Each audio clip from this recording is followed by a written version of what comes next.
Olá, tudo bem, alunos? Meu nome é Tiziana de Souza e eu estarei com vocês agora na disciplina de Ergonomia para a turma Técnica em Segurança do Trabalho, ok? Bom, gente, aqui eu passarei na primeira aula para vocês o cronograma da disciplina, os dias das aulas, tá? A quantidade de aulas, os dias das avaliações, lembrando que todas as nossas aulas serão audiovisuais, terá um material dos slides também liberados no grupo, tá? E lembrando, como eu falei no grupo de vocês, todas as atividades serão enviadas para mim no PV por foto.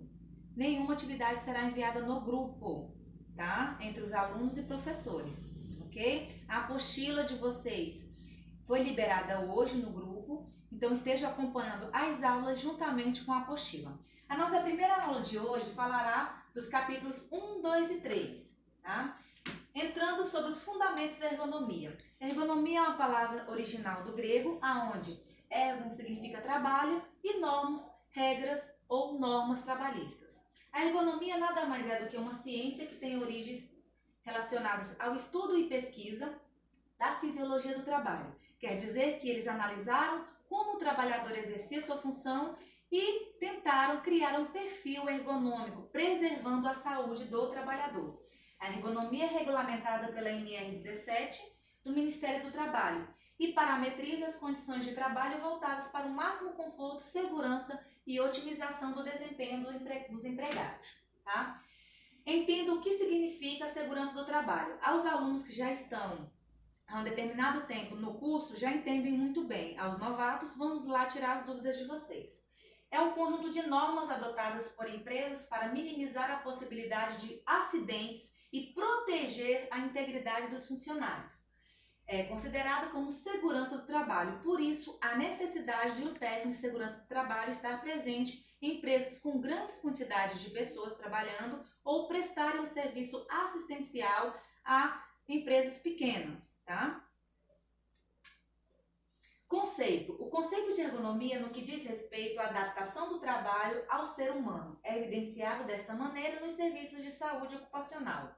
Em 1960, a OIT define a ergonomia como aplicação das ciências biológicas, juntamente com as ciências da engenharia, para lograr o ótimo ajustamento do ser humano ao seu trabalho e assegurar o quê? Assegurar a eficiência e o bem-estar do trabalhador. Entendemos que um bom trabalhador é aquele que exerce a quantidade de horas trabalhadas com grande eficiência física, mental e social.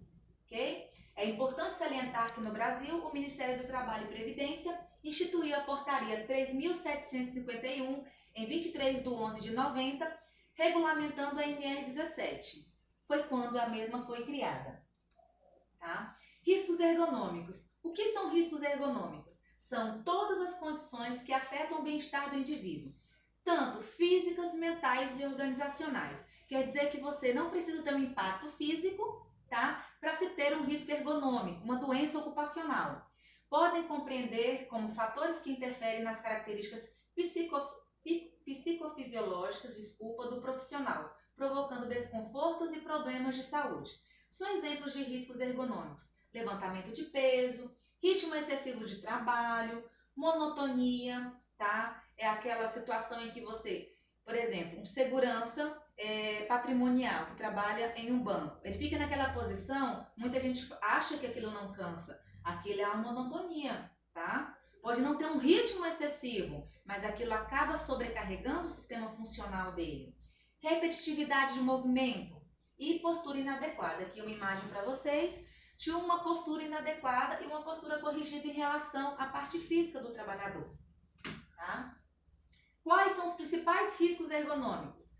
Repetitividade, postura inadequada, iluminação inadequada, ritmo excessivo de trabalho, jornadas de trabalhos prolongadas, monotonia das atividades, controle rígido de produtividade e levantamento e manuseio de cargas. Ok? Administração científica da ergonomia e do trabalho. Segundo o Taylor, a administração científica foi criada pelo engenheiro mecânico Frederick Taylor em meados do século XX. Ele é considerado o pai da administração, tá? O intuito da criação era fazer com que as pessoas fossem o mais produtivas que conseguissem no menor tempo possível. Claro, valorizando a administração do tempo. Essa nova forma de trabalho começou após a Revolução Industrial no século XX, tá? E o processo da evolução tecnológica. Dessa forma, as empresas cresceram significativamente e a quantidade de trabalhadores foi diretamente proporcional a esse movimento. Quer dizer que a qualidade do trabalhador foi o foco nessa situação. Por isso, o Taylor viu naquele contexto uma oportunidade de criar novos métodos trabalhísticos, que adotou um padrão científico e eficiente. E esse modelo de trabalho se baseava nos seguintes princípios. Quais eram eles? Divisão de trabalho por meio do sistema digitalizado para reduzir custos e otimizar a produção. Quer dizer que uma pessoa que tem informatização, ele tem que trabalhar no sistema de informatização. A pessoa que foi preparada para trabalhos pesados tem que trabalhar nos trabalhos pesados. Uma organização que aumentava a produção de trabalho e não reduzia salários. Quer dizer que uma equipe funcional. E utilização de máquinas em detrimento da redução dos custos de mão de obra. A máquina pode ser pesada, mas ao longo prazo, essa máquina vai diminuir, entendeu, as despesas da empresa. Planejamento. Para que algo dê certo, planejar e atentar-se a algumas questões é fundamental, tá? Seleção e preparo. Para cada função existe alguém que tem maior capacidade para efetuar a atividade. Não é porque é seu amigo, conhecido, adjacente, que vai ser bom para a função, não. Temos que ter noção da eficiência desse trabalhador. Controle. Controle é diretamente ligado aos itens anteriores, tá? Se houver um planejamento e uma seleção, é necessário o monitoramento daquilo para ver uma eficiência no momento da execução, tá? Como as nossas aulas vão ser controladas. Quer dizer que vão ser eficientes em relação ao conteúdo programático, para que não fiquem acumuladas dentro do padrão de estudo de vocês, por isso que estão sendo divididas, tá?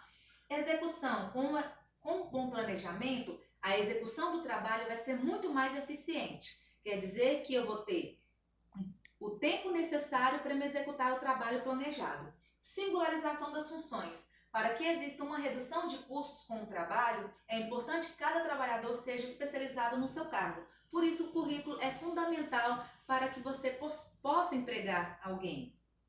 Tá? Vantagens e desvantagens do modelo de Taylor. Basicamente, a vantagem da administração científica de Taylor é a dinâmica da produtividade, já que desta forma dá para colocar o aumento do salário e a diminuição da carga horária com os temas que podem ser discutidos com mais facilidade.